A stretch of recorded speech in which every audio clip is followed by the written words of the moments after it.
Let me know if you've ever been in this situation. You're sitting down writing something, and you've been struggling for hours trying to find the right words. It's super painful and frustrating, and no good ideas are coming to your head. But all of a sudden something hits you.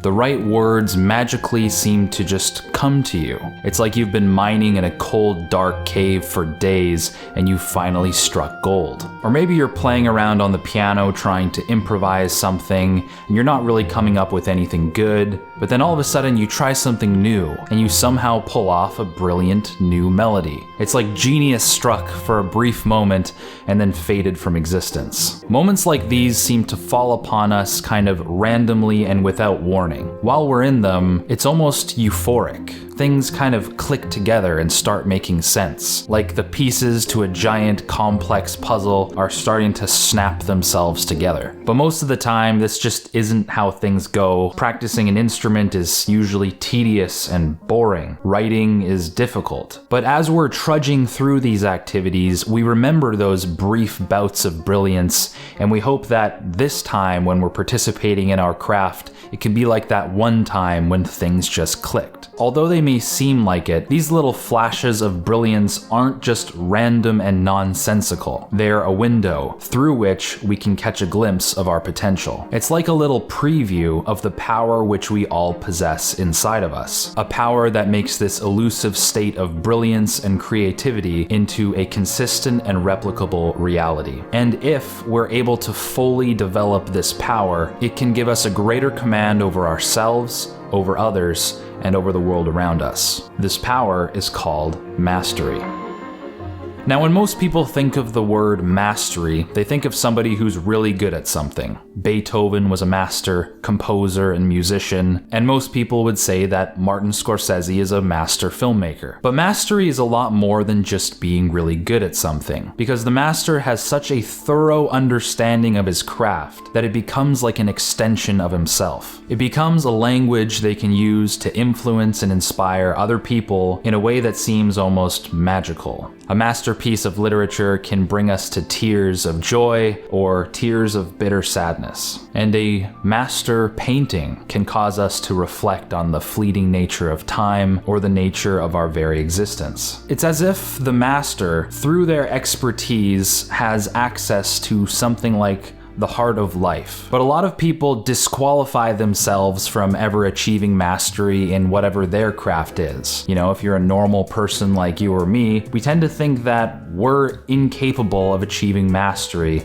like some of the greats before us. We may be tempted to think that mastery is reserved for the genius or the child prodigy. But the truth is, mastery is something that already exists inside you, and it's up to you to develop it. So how does one go about developing their mastery? Well, you may have heard that it takes 10,000 hours of practice to become a master at something. And this is kind of true. You do need an insane amount of practice at your given craft in order to achieve mastery. But it isn't just a numbers game. You're probably never going to put in that amount of time practicing a craft if you don't actually enjoy it, which is why the first step of mastery is to discover your calling. Everyone who has ever lived has at least one thing that sets their imagination on fire, something we feel naturally drawn towards or fascinated by, whether that's constructing something or solving a problem or playing an instrument. Because of your unique brain, you have certain things that you really dislike doing and certain things that you really have a preference for. So really reflect on your life and figure out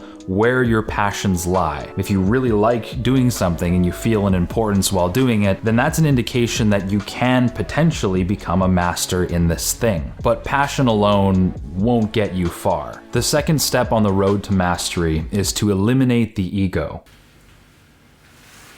Realize that you know absolutely nothing and become a blank canvas. You need to seek every opportunity to grow and view everything as a potential learning experience. Approach your craft with a ruthless objectivity. Don't identify as being good or talented at anything, because that puts a barrier in the way of viewing your work objectively and being critical about it. A good example of me not doing this was when I was in a filmmaking class, and I always carried around this sense of pride about my filmmaking ability. I was usually the best filmmaker in a room, but I'm usually in a room where nobody makes films, so that's pretty easy. My now good friend Jared also made films. Hey Jared, you're gonna be in my video, okay? Okay. Right now?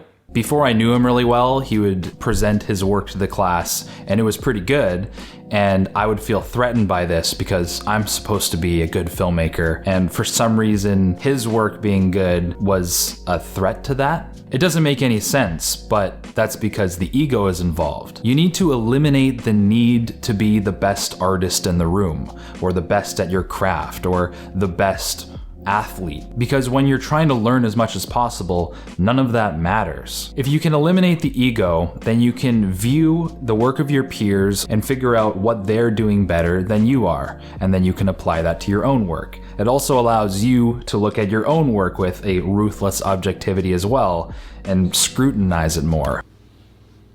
This video is pretty trash. Find out where your weak spots are and try to make them strengths. None of this is possible if you have a giant ego and identify as a master long before you've earned that title. Step number 3 on the road to mastery is to learn to embrace tedium. When you first approach a craft, you approach it as an apprentice. Practicing your craft, for the most part, is going to be tedious. It's not going to be very exciting. Applying new techniques and trying to stretch your boundaries is usually really uncomfortable, boring, and not very exciting. Why does that look so bad? But if you learn to embrace the tedious nature of practicing your craft day after day, you'll eventually reach a point of accelerated return. You start to become a practitioner. And the practitioner understands the complex relationships between each component of their craft. They start to get a view of the bigger picture. They can really engage with their craft in a more creative way. Once you reach this stage in the game, practicing becomes a lot less tedious and more enjoyable. You can start to have some fun with it. But the road doesn't end there. You still need to propel yourself into mastery. You still need to find that deeper understanding. And one of the most effective ways you can do this is to move on to step number 4, which is absorb the master's power. Since you've become a practitioner, you can use your competency in your craft as sort of a proof that you take it seriously and you're willing to learn. You can then take this proof to somebody who's much better than you at your craft and work under them. It's crucial that you find somebody who's much better than you at what you do and learn from them so that you don't have to reinvent the wheel. Your work can also be scrutinized by somebody who has the authority to scrutinize it. By learning from a master, you can then view your own work through their eyes and try to work on things that they would want you to work on. And working alongside a master collaboratively is a great way to become one yourself. But if you're unwilling to take this path towards mastery, then this creative power inside you will remain undeveloped. It will lie dormant. It'll occasionally reveal itself in these little glimmers of temporary brilliance, begging to be fully realized.